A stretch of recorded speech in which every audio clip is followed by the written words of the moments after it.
612103193093077. Saya dari kelas HTN 5B. Di sini saya akan mempresentasikan mengenai hukum acara peradilan agama guna memenuhi tugas UTS dengan judul Prinsip dan Asas-asas Peradilan Agama. Prinsip-prinsip peradilan agama dalam hukum Islam dapat dilacak dari sumbernya, baik dalam Al-Quran maupun Al-Hadis. Juhayy Isbaja dalam bukunya Filsafat Hukum Islam yang dikutip oleh Raden Rosyadi menyebutkan bahwa Al-Quran dan Al-Hadis memberikan bekal utama yang dapat dijadikan rujukan bagi prinsip-prinsip penyelenggaraan peradilan agama. Di antara prinsip-prinsip tersebut antara lain: pertama, prinsip keesaan Allah Al-Tauhid. Prinsip ini memiliki pandangan bahwa manusia memiliki kewajiban untuk tunduk, taat, dan patuh kepada Allah Subhanahu wa Ta'ala dan juga Rasul-Nya, serta dilarang keras menyekutukan Allah dengan yang lainnya. Ketentuan tersebut tercantum dalam Quran Surat An-Nisa ayat 36.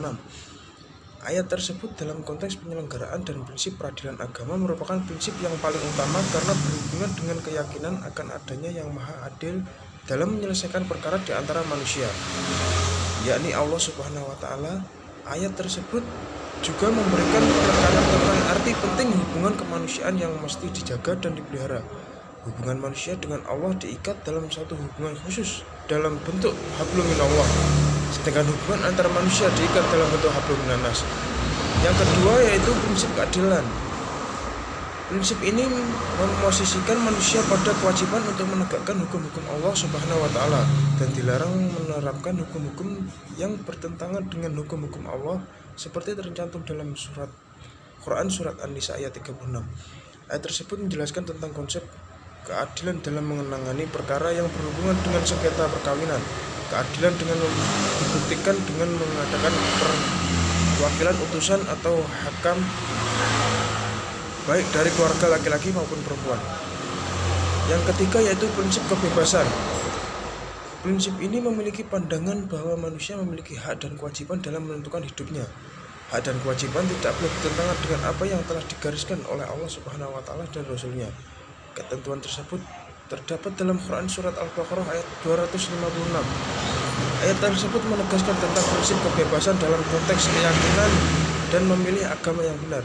Allah Subhanahu wa Ta'ala telah memberikan pilihan hidup yang benar dan yang salah. Menegakkan hukum melalui badan peradilan pun jelas mana yang benar dan mana yang salah. Oleh karena itu, ia menjadi instrumen yang penting dalam prinsip penyelenggaraan peradilan agama. Yang keempat, prinsip persamaan al-musawah. Prinsip ini menjelaskan bahwa fitrah manusia sebagai makhluk Allah diciptakan berpasang-pasangan, bersuku-suku dan berbangsa-bangsa. Ia memiliki kedudukan yang sama di hadapan Allah dan yang saling menentukan adalah kualitas takwanya, seperti tercantum dalam Quran Surat Al-Hujurat ayat 13. Dalam ranah pengadilan, prinsip persamaan membawa pengaruh yang cukup signifikan. Ia berkaitan erat dengan konsep equality before the law. Secara de jure, dalam dunia peradilan mestinya tampak, terutama yang berkaitan dengan pelaksanaan hukum acara yang berlaku dalam lingkungan peradilan termasuk peradilan agama. Yang kelima, prinsip menyeru kepada kebaikan dan melarang kemungkaran atau amar ma'ruf nahi munkar. Prinsip ini mewajibkan setiap manusia untuk senantiasa memiliki tanggung jawab spiritual dan sosial dalam bentuk ketaatan dan ketundukan kepada hukum Allah, menyeru kepada yang baik dan mencegah dari yang munkar, seperti tertulis pada Quran Surat Ali Imran ayat 114. Ayat tersebut menjelaskan tentang mana kepedulian sosial yang mesti ditampakkan dalam bentuk amar ma'ruf nahi munkar. Ia menjadi bagian yang tak terpisahkan, terutama yang berhubungan dengan menegakkan hukum dan keadilan. Oleh karena itu, dalam menjalankan tugasnya, pengadilan agama senantiasa berpegang teguh dengan prinsip tersebut. Yang keenam, prinsip tolong-menolong al-ta'awun. Prinsip ini mengarahkan manusia untuk senantiasa memiliki kewajiban dan empati yang tinggi dalam bentuk saling tolong-menolong dalam kebaikan, bukan keburukan, seperti dalam Quran Surat Al-Ma'idah ayat 2. Ayat tersebut menjelaskan tentang pentingnya arti kerjasama dalam kebaikan dalam ranah pendidikan. Berarti kerjasama dalam menempatkan yang benar adalah benar dan yang salah adalah salah. Ia menjadi fondasi yang sangat penting dalam penegakan hukum dan keadilan. Yang ketujuh, prinsip hak Allah dan hak manusia. Prinsip ini menjelaskan bahwa manusia diberikan hak dan kebebasan untuk melaksanakan hukum Allah pada batas kewajaran yang telah ditentukan oleh Allah seperti tercantum dalam Quran Surat Al-Baqarah ayat 178. Yang kedelapan, prinsip musyawarah untuk mufakat. Prinsip ini menjelaskan bahwa manusia berkewajiban untuk saling bermusyawarah untuk mufakat dalam menyelesaikan berbagai jurusan seperti dalam Quran Surat Asy-Syura ayat 38. Ayat tersebut menjelaskan bahwa musyawarah memegang posisi yang cukup penting untuk menyelesaikan berbagai macam masalah dalam dunia peradilan perkara dan diselesaikan terutama perkara-perkara perdata, senantiasa berpegang teguh pada prinsip musyawarah terutama pada pihak yang berselisih. Yang kesembilan, prinsip toleransi. Prinsip ini merupakan yang mewajibkan manusia untuk memiliki sikap toleran dalam menghargai perbedaan keyakinan dan agama serta memiliki dan kebebasan untuk memilihnya berdasarkan keyakinan masing-masing seperti dalam Quran Surat Al-Kafirun ayat 1-8. Asas-asas peradilan agama yang berhubungan dengan hukum Islam. Selain prinsip-prinsip hukum Islam yang berkaitan dengan peradilan agama, terdapat beberapa asas hukum Islam yang berkaitan dengan peradilan agama. Dalam proses penegakan hukum dan keadilan, asas-asas hukum Islam tersebut antara lain: 1. Asas kehormatan manusia. Menurut asas ini, kehormatan yang diberikan Allah Subhanahu wa Ta'ala dengan hak-hak yang dimilikinya seperti tercantum dalam Quran Surat Al-Baqarah ayat 30. Yang kedua, asas penataan hukum. Menurut asas ini, manusia memiliki kewajiban tunduk, taat, dan patuh kepada hukum-hukum Allah Subhanahu wa Ta'ala dan Rasul-Nya. Salah satunya tercantum dalam Quran Surat Al-Anfal ayat 20. Ketiga, asas kekeluargaan dan kemanusiaan. Menurut asas ini, manusia memiliki harkat dan martabat yang sama di sisi Allah Subhanahu wa Ta'ala serta kemuliaan karena ketakwaannya seperti tercantum dalam Quran Surat Al-Hujurat ayat 13. Yang keempat, asas gotong royong dan kebaikan. Menurut asas ini, manusia memiliki kewajiban untuk berlomba-lomba dalam berbuat kebaikan dan takwa sesuai kemampuannya. Salah satunya tercantum dalam Quran Surat Al-Maidah ayat 2. Yang kelima, asas keadilan, kelayakan, dan kebaikan. Menurut asas ini, manusia memiliki kewajiban untuk senantiasa berbuat adil dan berbuat baik antar sesama manusia, serta dilarang untuk saling berselisih seperti tercantum dalam Quran Surat An-Nahl ayat 90. Yang keenam, asas menarik manfaat dan menghindari mudarat. Menurut asas ini, manusia memiliki kewajiban untuk dapat menjauhi perbuatan yang mengakibatkan kemudaratan dalam dirinya, keluarganya, dan masyarakat sekitarnya seperti tercantum dalam Quran Surat Al-Maidah ayat 105. Yang ketujuh, asas kebebasan dan kehendak.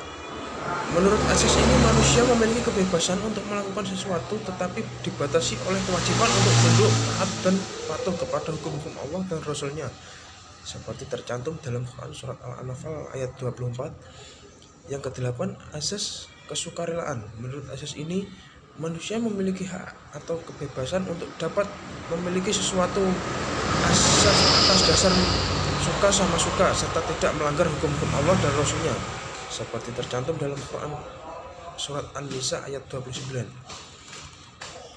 Asas-asas peradilan agama yang berhubungan dengan undang-undang. Pelaksanaan perundang-undangan peradilan sudah diimplementasikan dalam asas-asas umum peradilan agama. Menurut peraturan-peraturan peradilan agama yang dimuat dalam Undang-Undang Nomor 7 Tahun 1989, Undang-Undang Nomor 3 Tahun 2006 tentang perubahan pertama, Undang-Undang Nomor 50 Tahun 2009 tentang perubahan kedua. Asas-asas itu adalah: pertama, personalitas keislaman.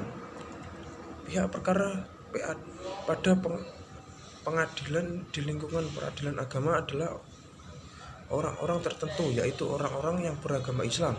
Bagi orang-orang yang bukan beragama Islam berarti bukan wewenang pengadilan agama. Ketentuan mengenai pihak-pihak yang beragama Islam tersebut dirumuskan dalam pasal 1 ayat 1 Undang-Undang Nomor 50 Tahun 2009 yang berbunyi pengadilan agama adalah peradilan bagi orang-orang yang beragama Islam. 2. Pemeriksaan dalam 2 tingkat.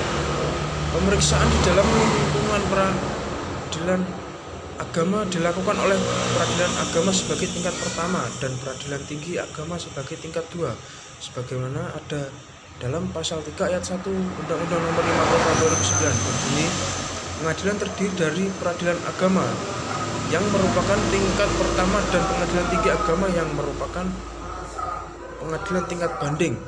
Yang ketiga, kewenangan mengadili perkara tertentu. Kewenangan mengadili perkara ini di pengadilan dalam lingkungan peradilan agama terbatas pada perkara-perkara tertentu. Kewenangan mengadili perkara tidak bersifat umum, meliputi semua bidang hukum perdata. Perkara-perkara perdata yang dimaksud diterangkan dalam pasal 49 ayat 1 Undang-Undang Nomor 50 Tahun 2009 yang berbunyi, pengadilan agama bertugas dan berwenang memeriksa, memutus dan menyelesaikan perkara di tingkat pertama antara orang-orang beragama Islam di bidang perkawinan, waris, wasiat, hibah, wakaf, zakat, infak, sedekah, ekonomi syariah. Keempat, kewenangan mengadili tidak meliputi sengketa hak milik. Apabila suatu perkara yang diajukan ke pengadilan dalam lingkungan peradilan agama masih terdapat sengketa hak milik, maka peradilan agama tidak berwenang untuk memeriksa, mengadili, dan memutus perkara tersebut. Dan sepanjang perkara tersebut masih terdapat sengketa hak milik, menjadi kewenangan peradilan umum. Kelima, hakim bersifat menunggu. Nemo iudec sine actero. Inisiatif untuk mengajukan perkara ke pengadilan merupakan kehendak dan hak opsi pilihan hukum pihak yang berperkara. Dalam hal ini hakim hanya bersifat menunggu, tidak proaktif berusukan mencari perkara. Jadi apabila terdapat tuntutan hak yang diajukan ke pengadilan, maka pemeriksaan dan putusan baru dapat dilaksanakan oleh hakim. Oleh karena itu, apabila hakim mengetahui terdapat suatu pelanggaran hukum atas suatu hak seseorang yang dilakukan oleh orang lain, tetapi orang yang telah dilanggar haknya tidak mengajukan tuntutan ke pengadilan, maka hakim tidak dapat melakukan apa-apa terhadap perkara tersebut. Yang keenam, kewajiban memeriksa perkara. Setiap perkara yang diajukan ke pengadilan dalam lingkungan peradilan agama harus diperiksa, dan pengadilan tidak boleh menolak untuk memeriksa dengan alasan tidak ada dasar hukum yang mengatur, belum mengatur melalui PC on Sun, dan yang atau kurang jelas mengatur. Hal ini dirumuskan dalam pasal 56 ayat 1 Undang-Undang Nomor 50 Tahun 2009 yang menyatakan pengadilan tidak boleh menolak untuk memeriksa dan memutus suatu perkara dengan dalih bahwa hukum tidak atau kurang jelas, melainkan wajib memeriksa dan memutusnya. Dalam hal ini kapasitas hakim adalah memeriksa, mengadili, dan memutus perkara dianggap tahu hukum. Yang ketujuh, peradilan sederhana, cepat, biaya ringan. Pasal 57 ayat 3 Undang-Undang Nomor 50 Tahun 2009 mengatur tentang prinsip bahwa peradilan dilakukan dengan sederhana, cepat, dan biaya ringan. Hal ini sejalan dengan peraturan perundang-undangan yang lainnya, yaitu Undang-Undang Nomor 14 Tahun 1970. Undang-Undang Nomor 4 Tahun 2004 Pasal 4 Ayat 2, Undang-Undang Nomor 48 Tahun 2009 tentang kekuasaan kehakiman. Yang kedelapan, mengadili menurut hakim dan persamaan hak. Asas mengadili menurut hukum artinya lembaga peradilan dalam melakukan pemeriksaan perkara harus berpijak dan berlandaskan pada aturan hukum yang berlaku, yaitu semua peraturan dan perundang-undangan yang sah yang dibuat oleh lembaga yang berwenang untuk itu. Hal ini juga dirumuskan dalam pasal 58 ayat 1 yang bunyinya sama persis dan pasal 5 ayat 1 Undang-Undang Nomor 14 Tahun 1970. Undang-Undang Nomor 4 Tahun 2004 yang berbunyi, pengadilan mengadili menurut hukum dengan tidak membeda-bedakan orang. Yang kesembilan, pemberian bantuan hukum. Asas pemberian bantuan hukum ini sesuai dengan rumusan pasal 58 ayat 2 Undang-Undang Nomor 3 Tahun 2006 dan pasal 5 ayat 2 Undang-Undang Nomor 4 Tahun 2004 yang berbunyi, pengadilan membantu para pencari keadilan dan berusaha sekeras-kerasnya mengatasi segala hambatan dan rintangan untuk mencapainya peradilan yang sederhana, cepat, dan biaya ringan. Jadi dalam hal pihak-pihak tidak memiliki kemampuan untuk menggandeng pengacara atau advokat karena persoalan finansial dan mereka dikategorikan orang tidak mampu, maka pengadilan agama melalui pos bakum sebagaimana diatur dalam surat edaran Mahkamah Agung Nomor 10 Tahun 2010 dapat memberikan bantuan hukum non-liquidasi kepada para pihak, yaitu masyarakat yang tidak mampu secara cuma-cuma.